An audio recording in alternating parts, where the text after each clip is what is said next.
May all beings be happy. May all beings be healthy. May all beings be free from harm. May all beings love life. May all beings awaken.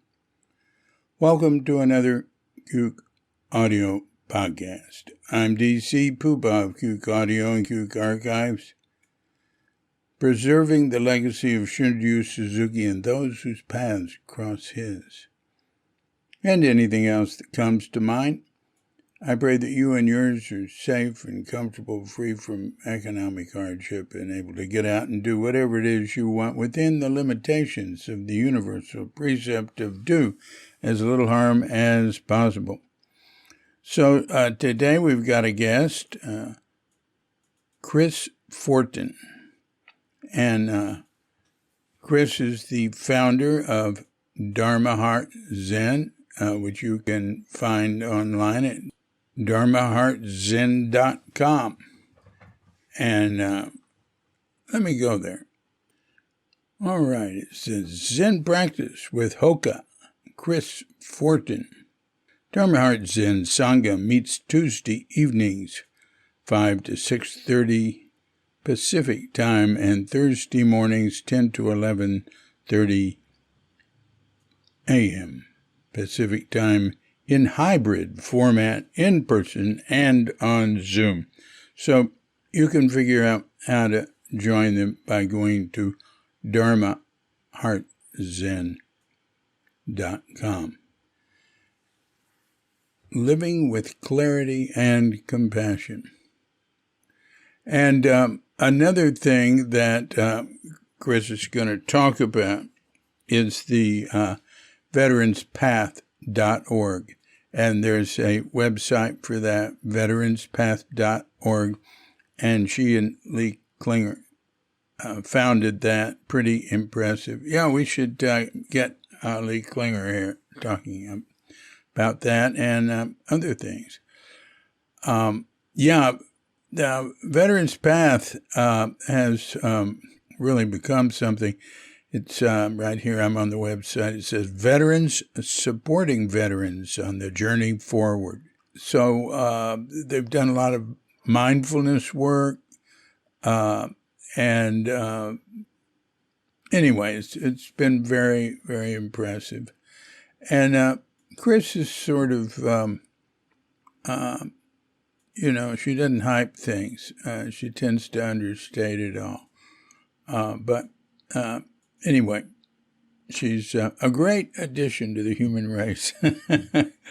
So, look, after we've had our pause to meditate, let's give her a call and hear what she has to say about all this and whatever jabbering we get into.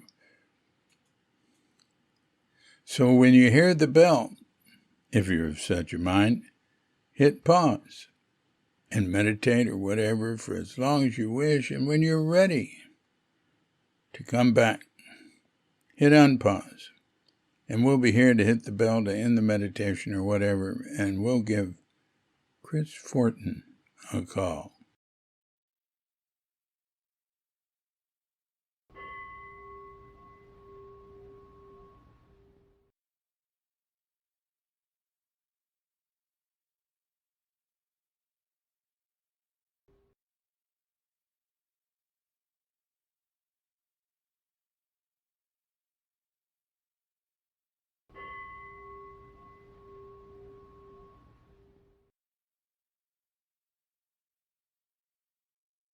Hi, David. Hi, how you doing, Chris?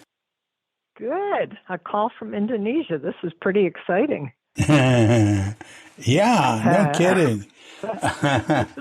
Yeah, a call to Occidental. That's very exciting. That's very exciting. Next door to the Sawyers. You probably call in here, not a fair amount, but some, huh? Yeah, some. You're Occidental. I mean, you're, 10-minute walk from downtown, but you still have a Sebastopol post office? Yeah. I think Occidental, just you really have to be kind of in town to get that. Huh. So yeah, we're maybe 20 minutes from Sebastopol, but that's what they call us. Yeah. I've always noticed that. Well, so Chris, what's up with you? Nice to hear. It's always amazing to me how much voices are kind of embedded in our bodies and our psyches. It's like, oh my God, it's David Chadwick. It's like I know your voice. It's Yeah, yeah, yeah. So what's happening with me? yeah, You want Dharma, you want life, you want the whole. yeah. I have no distinctions. I don't think about that. Yeah, okay. Um, Live in Occidental. Bruce and I have been here, land partners with the Sawyers for a long time. Let's see. When did you guys get that? You bought it together, and it worked. That's a little dangerous. You know, it's life is dangerous, and of Yeah, course, it's like any long-term relationship, and land is, it's like a kid, yeah, and because you have lots of feelings about it. But we've worked it out, and I'd say, all in all, it's been kind of remarkable, and we never could have had this life that we've had if we hadn't been here together. So, yeah, and we set it up really clearly in the beginning with, because Bruce is a lawyer, and we were naive but not dumb, so we do have agreements, and never really have referred to them, but they're there if we ever had to. yeah, So so we pretty much have. I mean, we do have our very separate lives, and nice life. And what's up, Evan? Our son is just 40, and he's getting married in March, which is a very big deal to a person that we like a lot, Allie.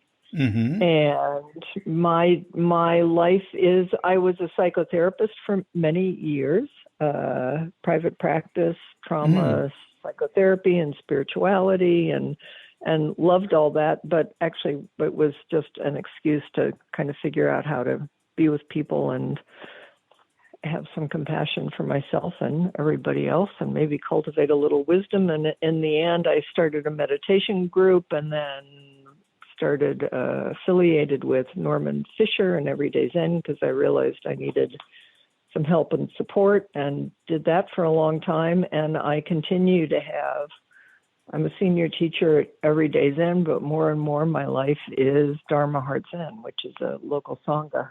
Everyday Zen. That's Norman Fisher's group. Yeah. And what did you say after that? So I'm a senior teacher there, but my life is more and more full. As I'm blessed with being able to do lots of Dharma things that I No, you love. gave a name of another group. Your group. Dharma Heart Zen. Dharma Heart Zen. Yeah. Yeah. And that's your group? That's the group that I founded and lead. Yeah. Yeah. It meets now. I mean, it did, and then it didn't. I mean, it met online, and online we grew a lot during the pandemic, and we're coming back, and we're meeting in person in Sebastopol, but we also have an extended Sangha with people in New Mexico and Colorado, and sometimes Canada, and it's a sweet little group. Mm. Mm. Yeah, a lot of people who went online, Zoom, almost entirely, during the pandemic, they either continue it exclusively or continue it somewhat because they got people that can't come and be with them in person that easily. Yep. So I'm lucky that there's a couple people in the Sangha who've kind of devoted themselves to trying to figure out this hybrid thing, and I think we're at least in my imaginings, just because I start from absolute zero, we're doing okay. I mean, we because I really feel committed to. We need to meet in person. That's really important, and we also really have treasured members of the Sangha that are all over the place. Yeah. Yeah. Wow. That's great. That's great. Yeah, it is. Yeah. Well, how did you get into all this? How did I get into all of this? I mean, what's your earliest memory of, well, first, let me ask you, where were you born? Okay. I was born in Ohio. I was actually just writing a lecture that I'm going to give at Green Gulch in the Zendo for Everyday Zen on Saturday. And for whatever reason, I was reviewing this. I can't remember. Anyway, I was born in Ohio, and outside of, well, I was born in Columbus, outside of, and then grew up mostly outside of Cleveland. It was one of the things that I've done in more recent times is with lesser, the whole, I'm going to go around in circles, but my father was a combat vet, World War II. I mean, active traumatized combat vet. Of course, we didn't know that back then. But part of the outflow of what I've ended up doing, although I'm not doing it now because it's a nonprofit and it's gone off and become its own person. But I founded something called, used to be, it's called Veterans Path. And Veterans Path is for returning veterans of Iraq, Afghanistan, that whole era because of the horribleness of the war.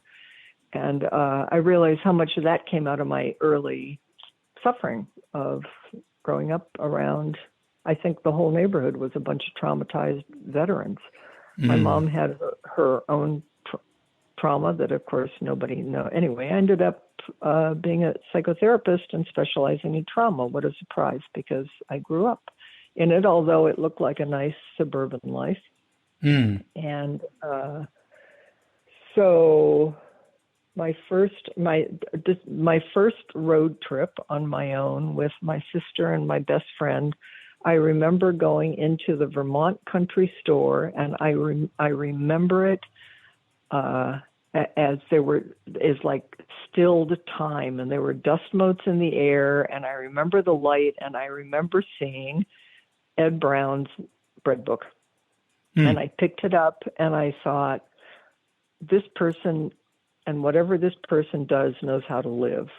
And because I was sort of at the end of my wits in terms of looking around and thinking nobody anywhere that I saw had any idea how to live, I pretty much closed up my life and drove to San Francisco Zen Center. What year? 1976. That's neat. Yeah. Yeah.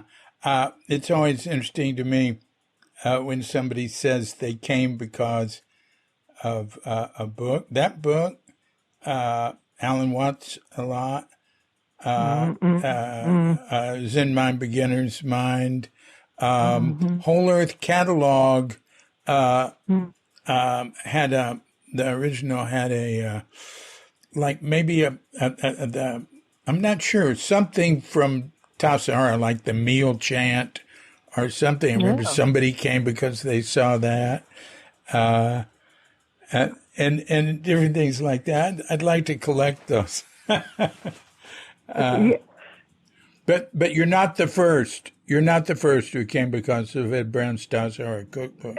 Well, and I've thanked him, and I feel grateful, and I've really come to realize over the years, because I think a lot of people, I mean, it sounds like people come for the kinds of reasons I did and that kind of access, but a lot of people came because of Buddhism and came because of Buddhist statues and philosophies, and that just was not my Ohio reality at all. I just, and I continue to feel like my life is just like, so how do we be here, and how do we live, and how do we do this, and yeah.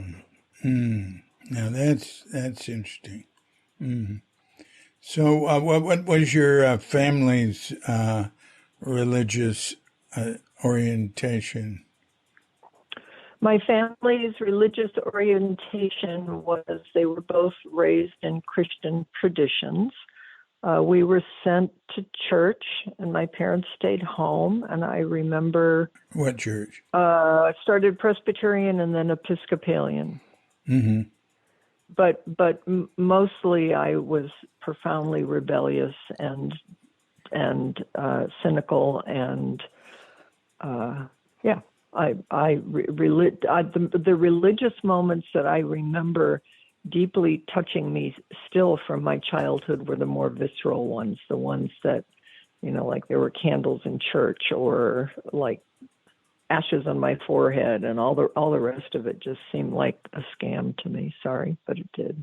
Sorry, don't say that.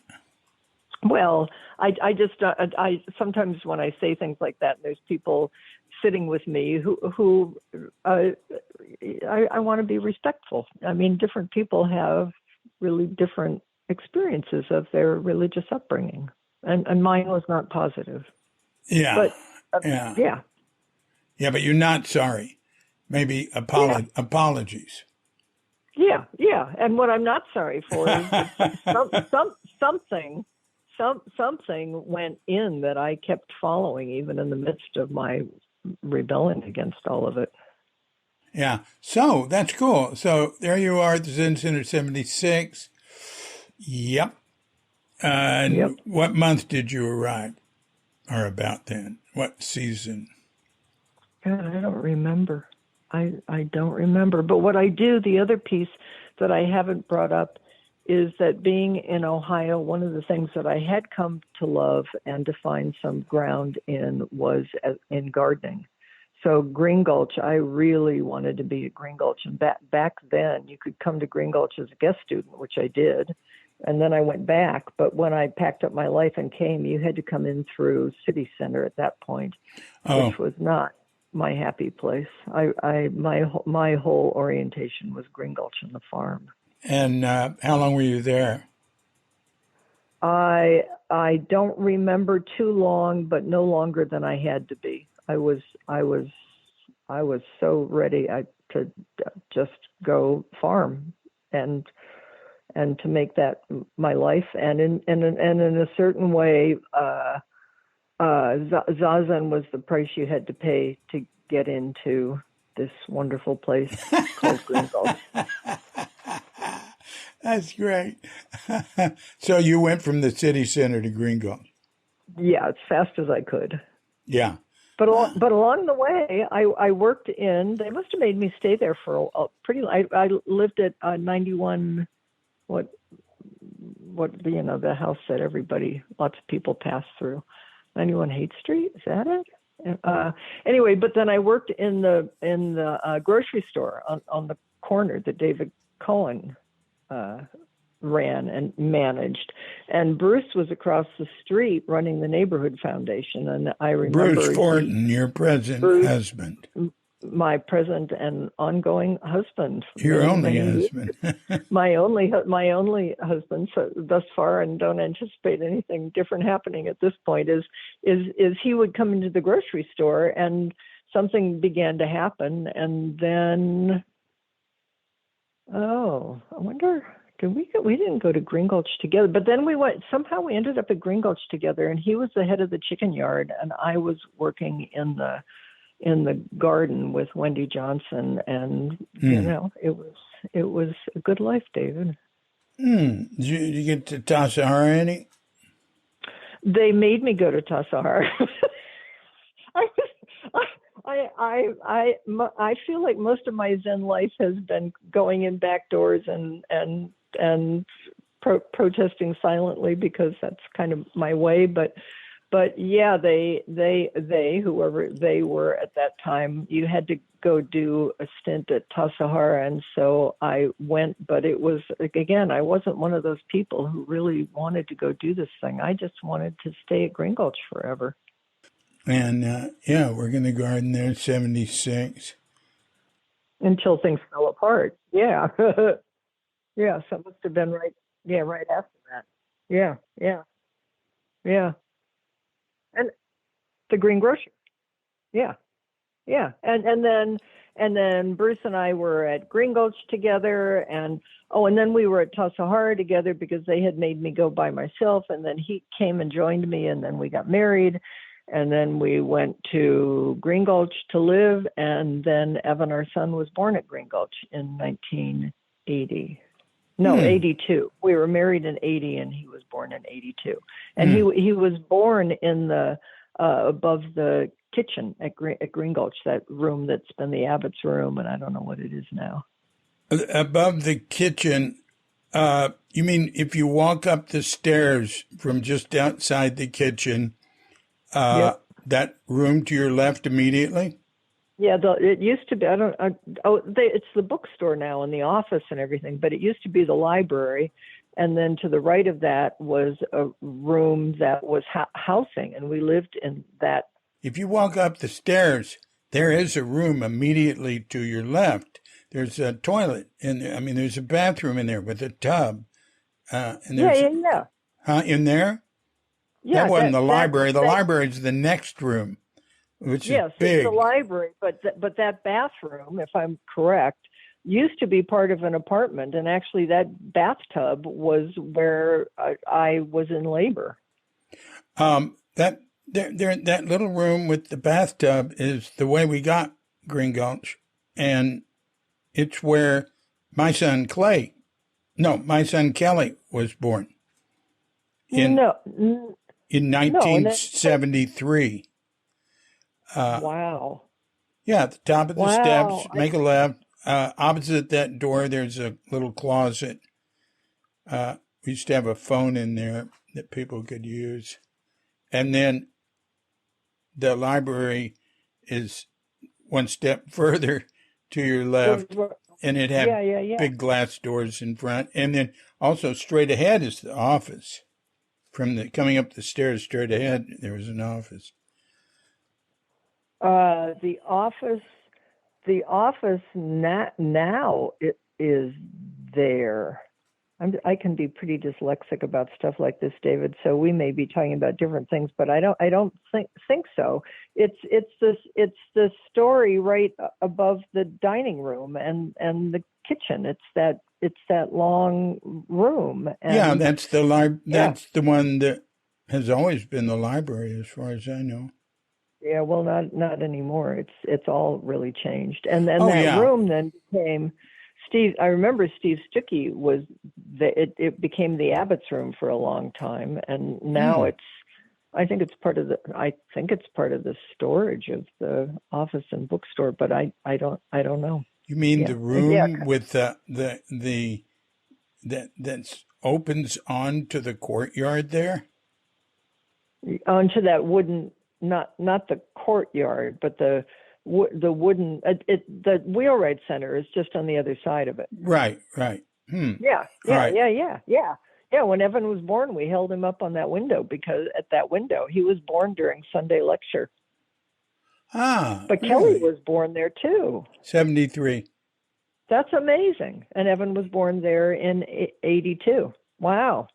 Yeah. That's a good long time span. Yeah. Wow. Yeah. So there you are at the farm, and how long did that go on? Until things, the Richard Baker Roshi crisis, and things fell apart. But actually, even before that, Bruce and I had been feeling like we were ready to leave and go into the world and take all this out and be normal people. But as I remember, there was a lot of pressure to not leave, probably especially for Bruce, because he was viewed as one of the more talented ones. I was just a farmhand.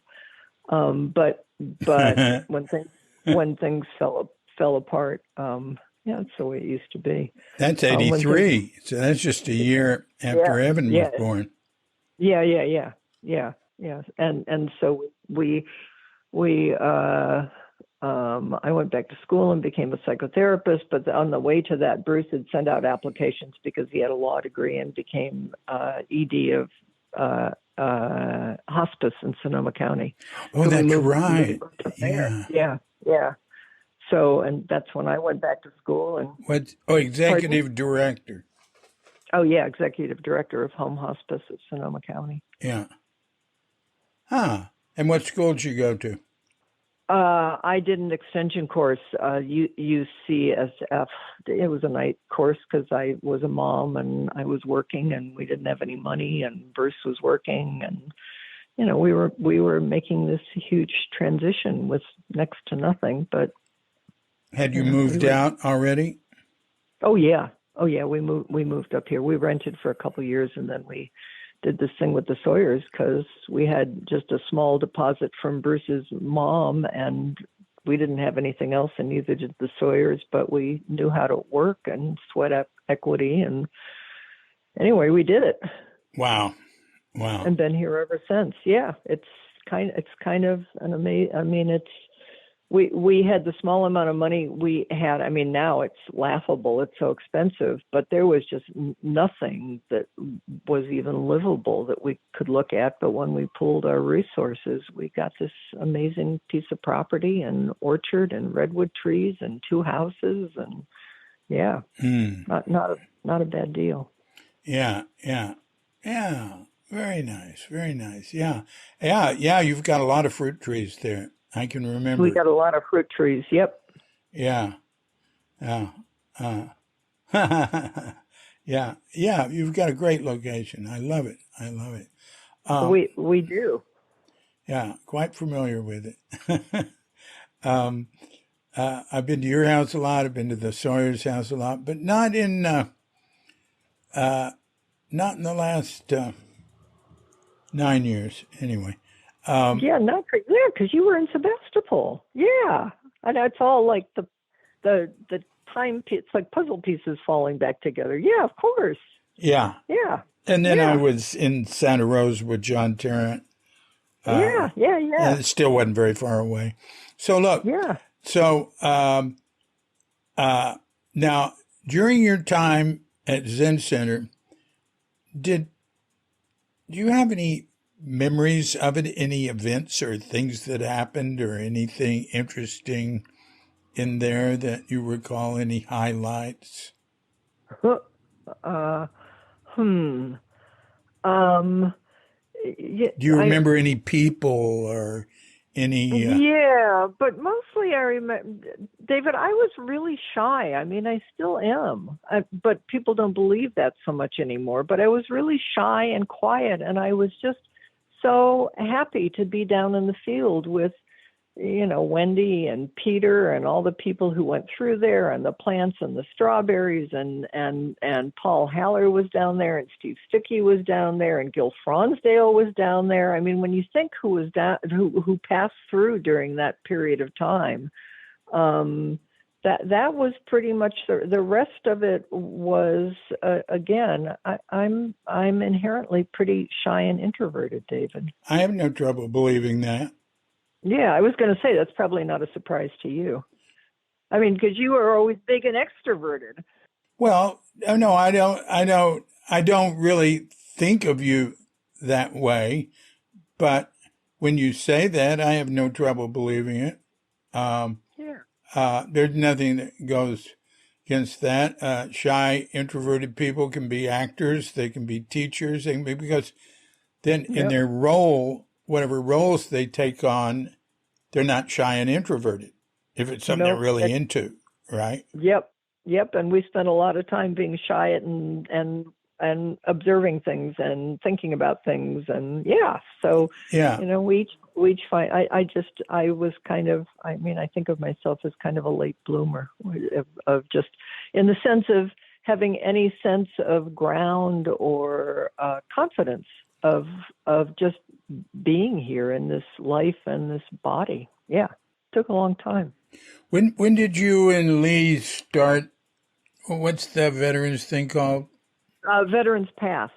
We did it for 10 years, and we did it in response to trying to stop the Iraq War, and when none of that, and it happened anyway. So whatever year that was, we both felt like, well, we have to do something, and we knew, because we both had kids, pretty grown-up kids, but kids that were the same age as the people who were being sent over, and just knew they were going to come back out of harmed, and wanted to provide support. Yeah, the demonstrations against the second Iraq War, not the one that was in Kuwait, but the one that George W. Bush did, the demonstrations against that in America and Europe were enormous. Huge. They were enormous. I went to Clay and I went to the one in San Francisco. Yep. And it was the biggest thing I have ever seen there.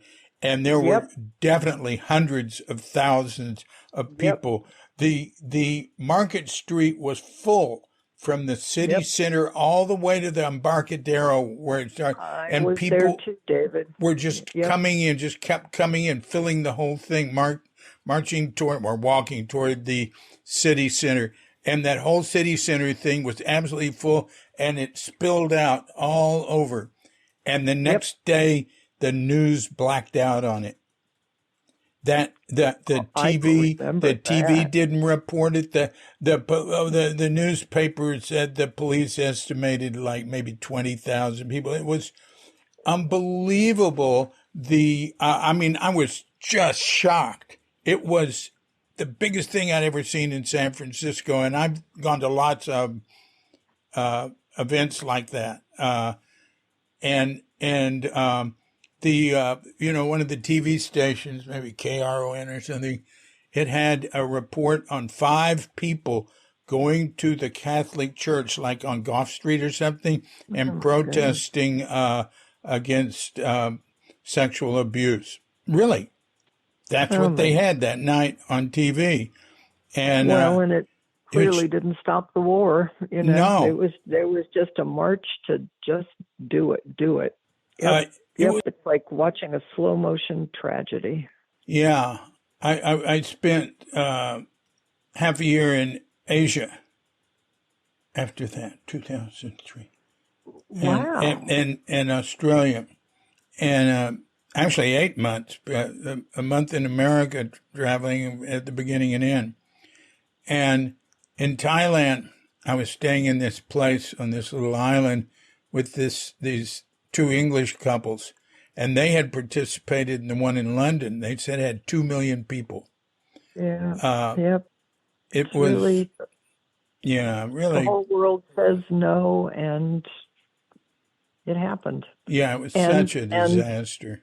And I spent 10 years with amazingly young. One of the things that was important for me is because I, like many of us, had grown up in the Vietnam anti-war things and had actually a rather disparaging view about veterans and people who went to war. And it was kind of my edge of these people are other. And I just to meet such amazing, devoted, confused just like me, noble just like me, and physically and mentally many of them broken is it's just I know the cost. Well, I knew it from my dad, but the cost of war is and then we just sweep it under and go on and do it again.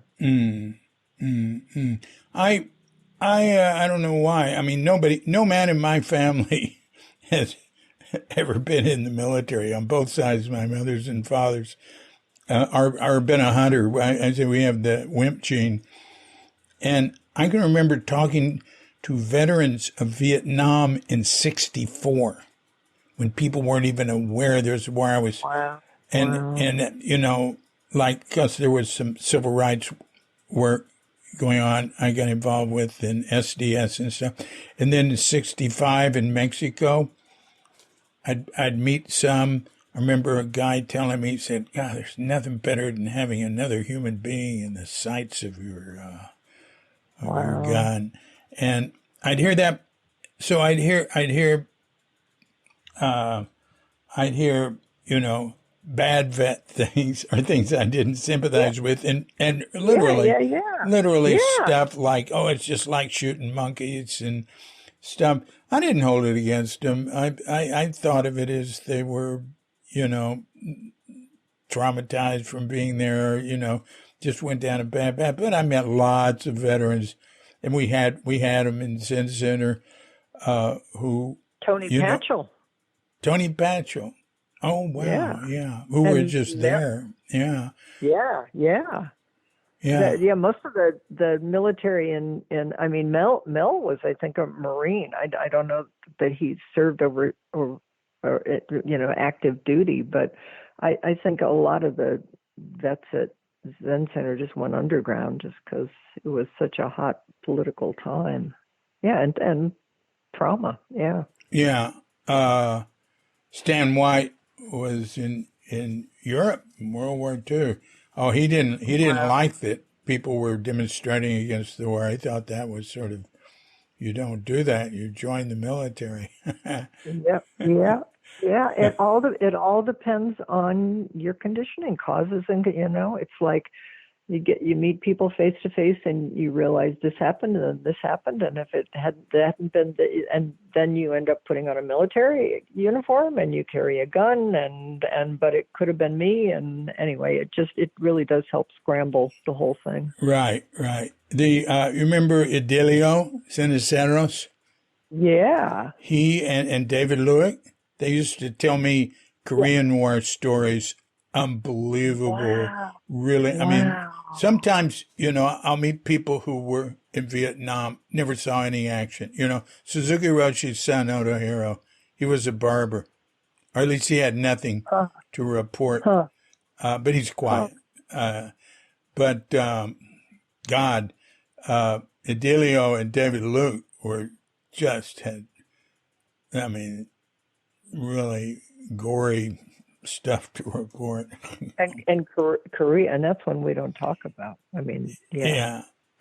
that there were no, and I was an assistant in the California Conservation Corps to a retired Army colonel who was there 2 terms, and I found as long as you didn't criticize the war and you just listened to him, you'd hear nothing but criticism of it.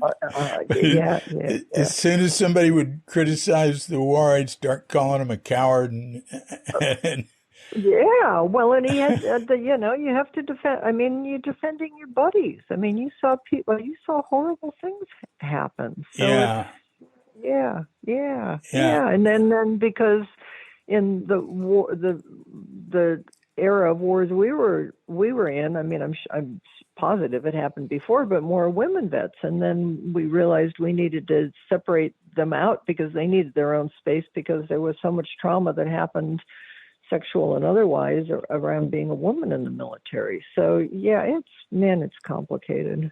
right, right. I remember asking Dugan, that was my boss there. I said, God, I said to him, have you seen Apocalypse Now? He said, yeah. I said, what'd you think of it? He said, all the movies on Vietnam are good. He said, Apocalypse Now, that's the most what it was like. I And I couldn't said, watch that one. I, I oh, you didn't? Oh my God. I said, I really? tried to.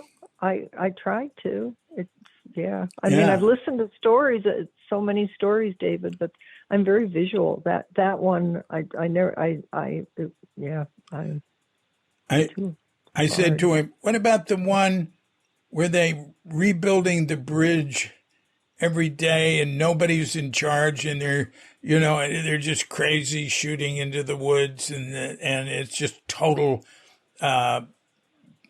chaos. He said that's the most what it was like. I think that's a lot what war is. Yeah, Wow. yeah, yeah. And again, my dad he did reconnaissance over enemy lines. That's so he was in the thick of it, and I Ooh. didn't understand where his rages and things came from, but I sure learned about it being with other vets. Wow.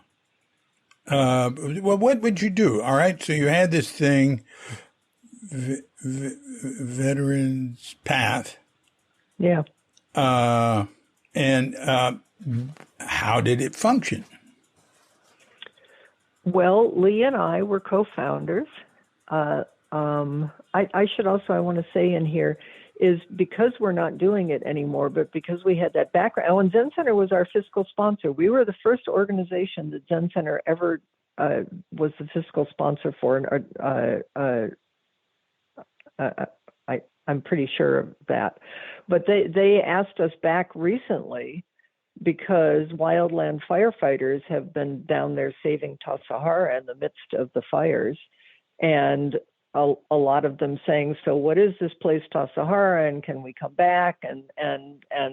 And Leslie and Lauren and everybody decided that they wanted to create this thing so the firefighters could come down and experience it and also just give back to them.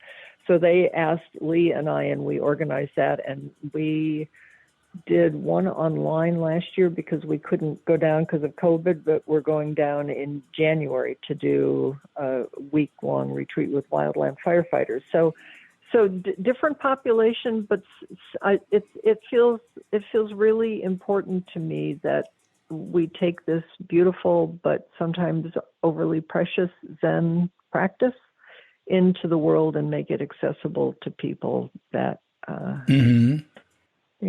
just kind of put their bodies on the line in a different kind of way. I'm really glad to be able to do that. So what Lee and I discovered is she had sensing, I had Zen practice, she does too, but if you take veterans, and we're using the same overlay with the wildland firefighters, is if you take really active people and or traumatized people and tell them to sit down, you are not going to get much of a positive response. And so we realized you need to do physical stuff, and with the vets especially, we started taking them on river rafting trips. And then once you go down some rapids and there's been a lot of adrenaline, then you can sit down and you can meditate and you can have some pretty serious, real conversations about stuff. And so it was, and we're doing the same thing with the firefighters, is a real combination of trying to attend to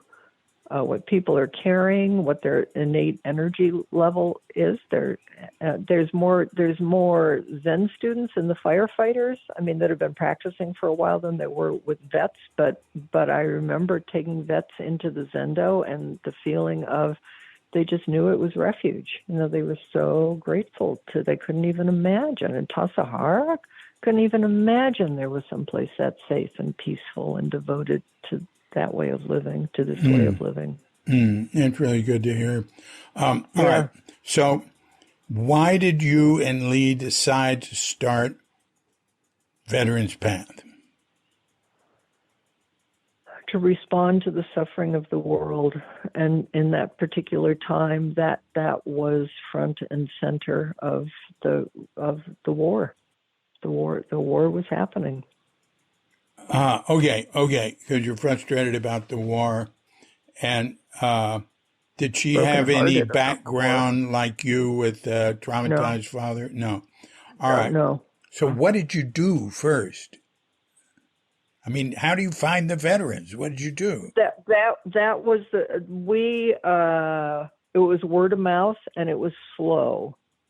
The first one we did at Green Gulch. I remember it was a rainy day, and I remember a vet came who's founded the Veterans Farmers Coalition or something now, and we just sat there and nobody came. But then we did a lot. Well, wait a minute. Nobody came. Did you put out any feelers? Did you advertise? Did you? I think we must have. But it's like it's like, the beauty of what we were doing was trying to bridge worlds, but we didn't know anybody, and why would they trust us? They used to, they just thought they would call us pink and granola and these long-haired ladies, and it didn't make any sense. But how did we get them? We did a lot of outreach and going to veteran centers. There you go. Yeah. We just did a lot of footwork, a lot of commitment, and then we started, and then some of the institutions in San Francisco that work with, I can't remember their names now, that worked with veterans and returning veterans, as we established relationships there, and they would refer people in, anyway, that's how it happened. And then there's actually a great video that they made when Lee and I retired, and it became, well, a few years earlier it had become a nonprofit, and now it's I mean, if you Google it, it's online and it's got its own life. They've really, it's nothing that I would have. I mean, it's taken its own path, and it's grounded in mindfulness, and the commitment always was that vets should run it because they're the ones that know who they are, and it happened, David. It's a viable organization. And send me links to that stuff. Yeah, I think it's just veteranspath.org. No, you got to send it to me. I won't remember that. Oh, I won't okay. remember I asked for it. Okay. Okay, I get it. Yeah. Or I don't know what I'll remember. Any links and you want included? thing... Your group, that. Okay. Let me write this down. Because any website, blogs, anything like that. Send me the link. See, I'll make a page. Okay. For you and this stuff, and Okay. I'm writing it down because I won't remember it either. And there's also on the Zen Center website, there's also a whole link about the firefighters too.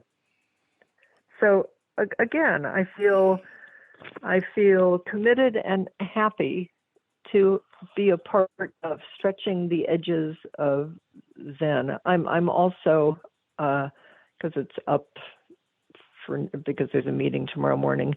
The SZBA, which is, again, nothing I was ever so interested in because it seemed pretty Zen, but... Hey, would you tell me what those initials stand for? The Soto Zen Buddhist Association. Uh-huh. And so it's practitioners and Zendos all over the country, if not the world. But I think it's mostly in this country, it seems to be, of an organization of how to get together and support each other and practice and ethics and standards. And I mean, way too many standards. But anyway, But then I think, but there's a whole bunch of us who really care about all that stuff, but who really care about interfacing with the world. So I decided to join here's another acronym, the DEIA, the Diversity, Equity, Inclusion, and Accessibility Committee, trying to, again, soften the edges of who's in, who's out. How do we make this not look just like you and me and an aging population and mostly white. And anyway, I, by default, because nobody else wanted to do it, ended up becoming the chairman most recently. And I'm learning, and I feel responsible for that whole diversity, inclusion thing is so big now with, a lot of Buddhism. San Francisco Zen Center, it seems to be really dominant. A lot of pain and trauma for everybody around it. So there's nothing easy about any of this. It's interesting looking at it. I mean, from where I live, I live around people with dark skin. Yep. I think I think America is, our particular karma and history and slavery, and it's deep, and we've been doing this forever, trying to turn it, and I think in some ways we've just begun, and who knows, David, but I also feel like I don't want to pretend it's, I sort of can't. It's why I left Ohio is Yeah. Well, America is the melting pot. I mean, it was founded, like, I liked it when Michael, what's the guy who made Fahrenheit 9/11? Yeah. I mean, but I can't remember the name. Michael Moore. He made this movie called Who Do We Invade Next? And it's talking about getting things that are really of great value and then invade those countries and take it. Like France, invade them for their healthcare system. and Uh-huh. But he went one place, Germany. He said, "We're perfect for Germany. We can invade them because of their dealing with their past genocide. And America is a country that was founded on genocide, so we can Yep. learn the genocide." And he said, "We were founded on genocide and slavery." Yep. And And we haven't dealt with it. I mean, well, we've dealt with them. You can say we haven't finished dealing with them, but we have dealt yeah. with them. Or maybe we could say we've dealt with them constantly, but have failed. Have failed to do enough.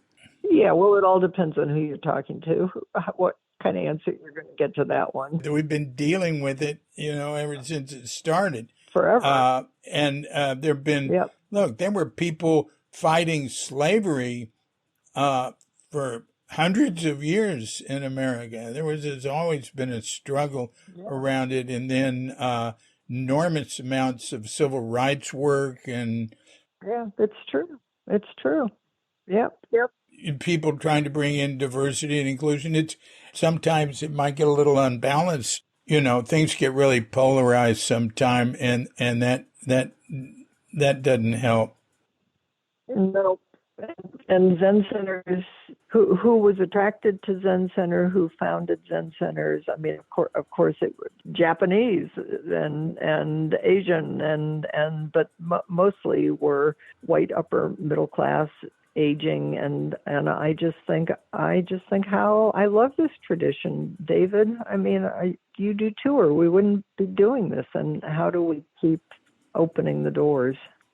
Yeah. Well, like with Soto Zen in Japan, Dogen came in, and he was supported by wealthy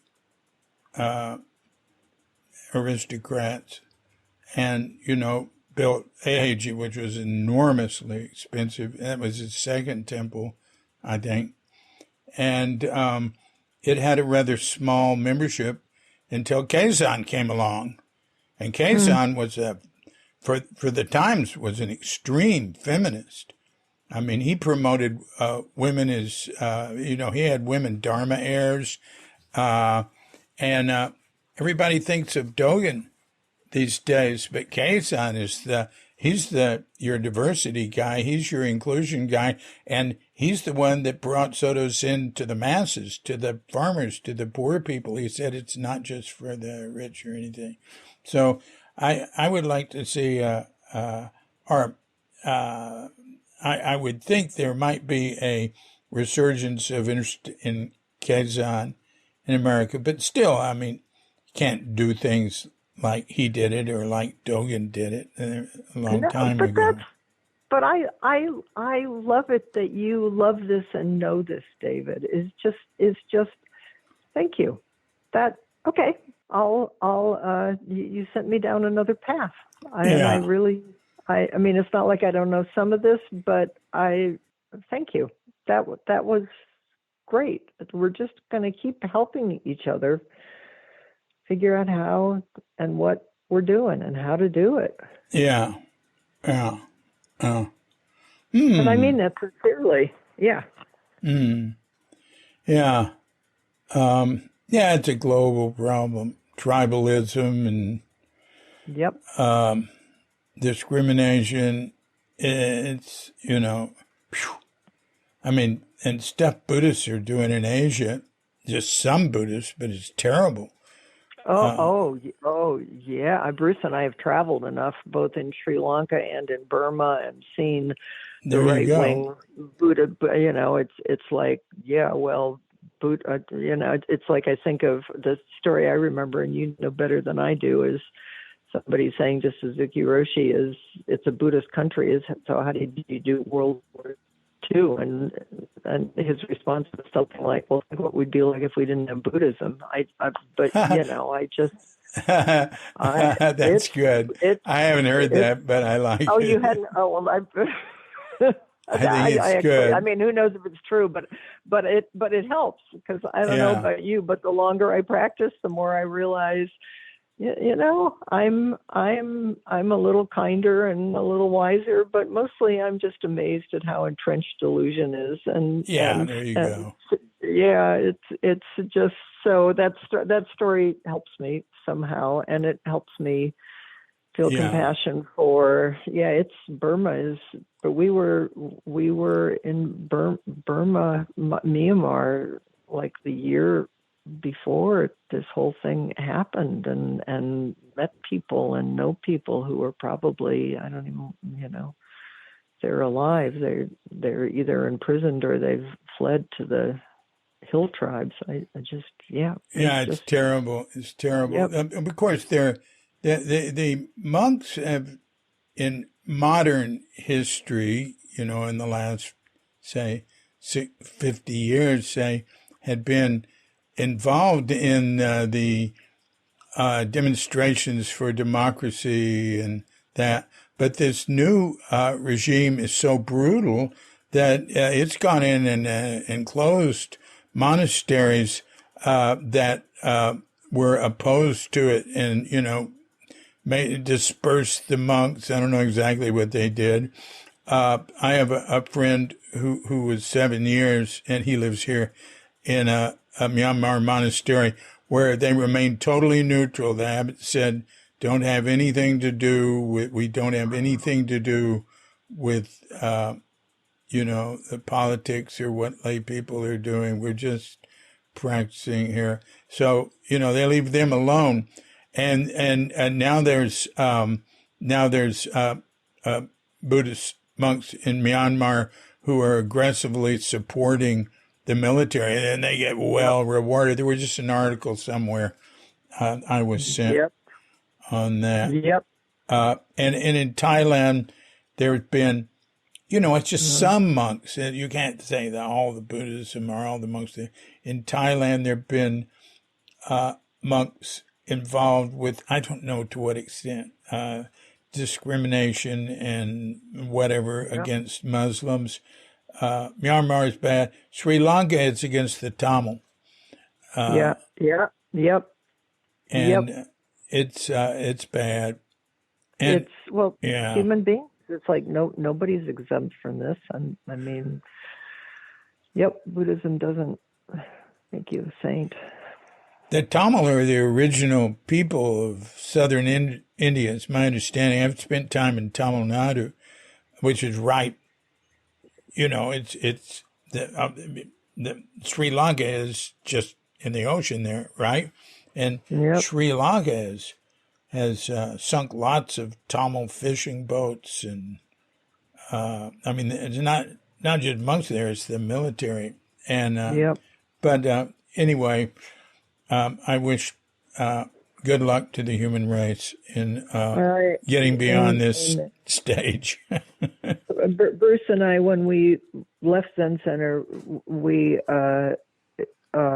were going to go work in the Sarvodaya movement in Sri Lanka. That was our getaway plan from Zen Center, and then the Civil War broke out, Ah, and weren't able to go there for however long. We just in the last, anyway, when it finally calmed down a little bit, which it's now not calmed down again, we were able to visit there. But that's where we were going to go. yeah, I haven't Yeah. been there. I'd really like to go, but I don't know. I'd like to get hold of some Sri Lankan cinnamon because it's supposed to be the best cinnamon, much better than the Indonesian. And we have a friend coming from Malaysia to stay with us in January. He's going to bring me some. And maybe I'll be able to get it here at some point soon because, we've got a thing like Amazon here where you can get so Oh how much. oh how funny. Bali Tokopedia, was the yeah. Bali was the first place that we traveled with Evan when he was little, and it was so sweet. People were so kind. I mean, he was he was a little guy. I envy you, David, for the beauty of Bali and the kindness. Yeah, I like the people here. Um, I don't think it's any more beautiful than where you live. Uh, Well, um, different. to me, where you live is more beautiful. but that's because I'm not around it. But I can get around stuff like that here. I'd have to leave where I live. And I tend just to walk places.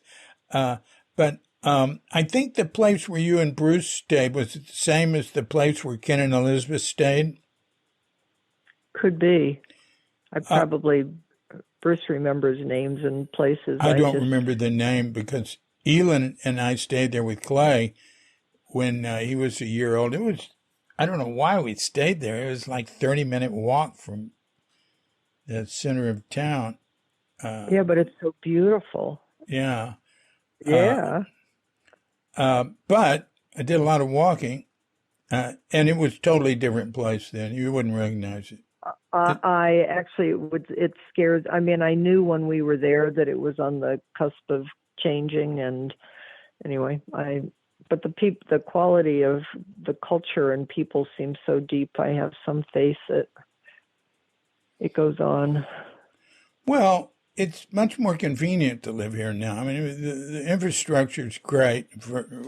We live in Sonora on the edge of Denpasar. Great infrastructure, great service, great Wi-Fi.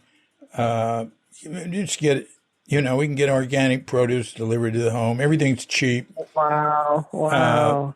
It's like when Katrinka's been, with her son and her two granddaughters there, and with my son and the two granddaughters there at Clay. So I get that sort of daily life to life, and it's more hard. It's more difficult there. It's extremely expensive, and it's more difficult. The service and everything is so expensive. I don't see how you all afford living there. It's just amazing. Oh, well, we can't. Well, nobody can. I mean, that's the issue of the next generation. I mean, we were lucky. We got in, but boy, I don't know, David, what's going to happen next. Evan and Allie just got in and bought a little house in Oakland, but they'd love to be up here. I don't know. Yeah, it's terrible. It's not good. Yeah. And when I was a kid, poor people could own homes. Yep. I mean, what we think of as poor people now, and it was just so different. I mean, the distribution of wealth was just totally different. It's so different, and the Bay Area and San Francisco is I don't even. Anyway, it's a different world. Things have changed. Yeah, it was easy for young people to get out and see the world and see America or go live in Mexico. I mean, you can still do that, but it's a lot harder now. But, people from other countries, I've met them traveling, people who work in convenience stores. I've met them taking, a month off, 2 months off, traveling in Asia. There's a guy from Sri Lanka who works in a convenience store that comes here a few times a year. He lives very cheap here. He doesn't have much money, but he figured out how to ride the buses and walk to where he wants to go. And he has a great time. It's Americans, they think they've got the best of everything. They just don't realize they're so poorly informed about what it's like. I mean, they're better off than people in poor African countries, but not necessarily. Like, if you're around really poor people, peasants, like, you see how happy a lot of them are. Not if they get to be starving, and there is a lot of misery and poverty that really needs to be attended to, but the more money people have, the more they fear and are anxious and everything. Well, look at where we've ended up as a country, and I trust we'll find our way out. But there's a lot of fear and a lot of somebody's going to take something from me. So yeah. So what do you think? Yeah, go on. Oh, so I was just going to say, so that actually at this point in my life, I feel like just to sort of track back, is having practiced with Everyday Zen from its founding, which is about 20 years ago. And I never the Zen Center, the whole priest track thing was, Richard Baker asked me, and I just was so not only not interested, but completely adverse to it. But anyway, I ended up doing that, and then I ended up with Dharma transmission, which I say with a lot of humility of like what a strange and amazing thing in a lifetime that makes no sense, because I feel like mostly I've done everything backward and upside down, but I feel like the devotion of my life at this point is to just try to help offer refuge for people at Dharma Heart Zen, and for the wildland firefighters, and for my own heart and mind, and the people that I care about. And I just, the world is, with climate crisis and everything else, it's pressured. And I think we're in an amazing place to just be able to just say, I don't know what to do either, but we'll sit down together and we'll try to be kind. And I don't know. I mostly, David, these days feel like I don't know much of anything, but I'm kind of in a sense of wonder that we got a life at all, and that it ended up this way, and that you've got a good life and I've got a good life, and all in all, it's pretty amazing. It's well said. I like what you said. Just try to be kind. I've run into like old wise people saying, just do as little harm as possible. I like that.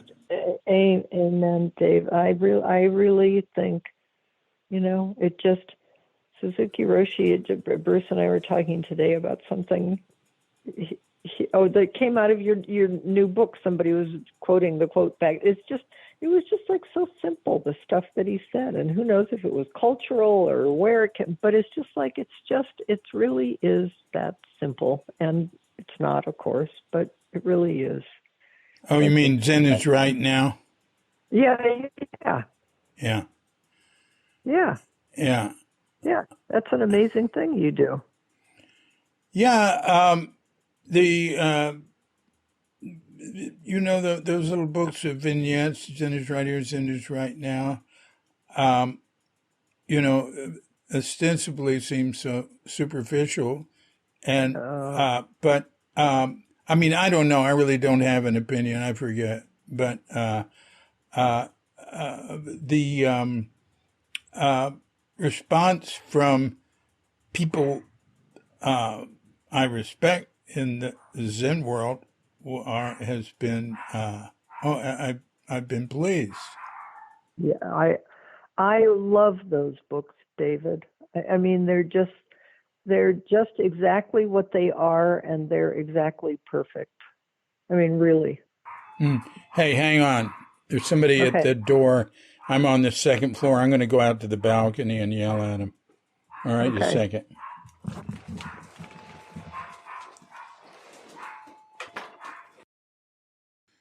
So that's exactly what I did. I went out to the balcony and yelled down at someone, and we took care of what we had to talk about, and I came back. Indonesian. Well, you speak something other than English. I'm really impressed. Yeah, I have to. Wow. Yeah. Actually, you don't have to. There's a lot more English here than in remember most places. Yeah, but a lot of expats. But that was. I'm completely tone deaf around language. That was really impressive, David. Yeah, I like to work with people who don't speak English because that's fun. Yeah. And yeah, relating to people is just my favorite thing here. It always has been. That's why you were such an anomaly Zen center. Actually related to people, David. You were like scary because you related to people, and none of us knew how. That was yep. Well, I don't think it was that extreme. Well, anyway, yeah. Well, Zen Center we could still use some courses in relating to people. Yeah. It's not necessarily Zen's best edge. Yeah. Yeah. Yep. Yeah. Well, you mentioned climate. What do you think about climate change? What do I think about it? I think we're in trouble. I think we all need to stay grounded, and I think offering refuge. It's wonderful. A lot of people in Dharma Heart Zen are gardeners and people who love nature, and so we do a lot of that kind of, and I want to do more interfacing with that of just cherishing this earth and caring for it, and doing what we can do to stand up where we need to stand up, and we're in trouble, and we're all going to be dead, David, but it's already getting bad, and I worry for our kids and the next generations. Yep. Yeah, I think that is a reasonable. I don't think that is an unfounded worry. Nope. Yeah. Yeah. Well, look, this is, I think I have a pretty good picture of the trajectory of your path from Ohio to Occidental in the woods there, in that lovely home with the orchard, and the work you've done with veterans. That's really great. And with people in general.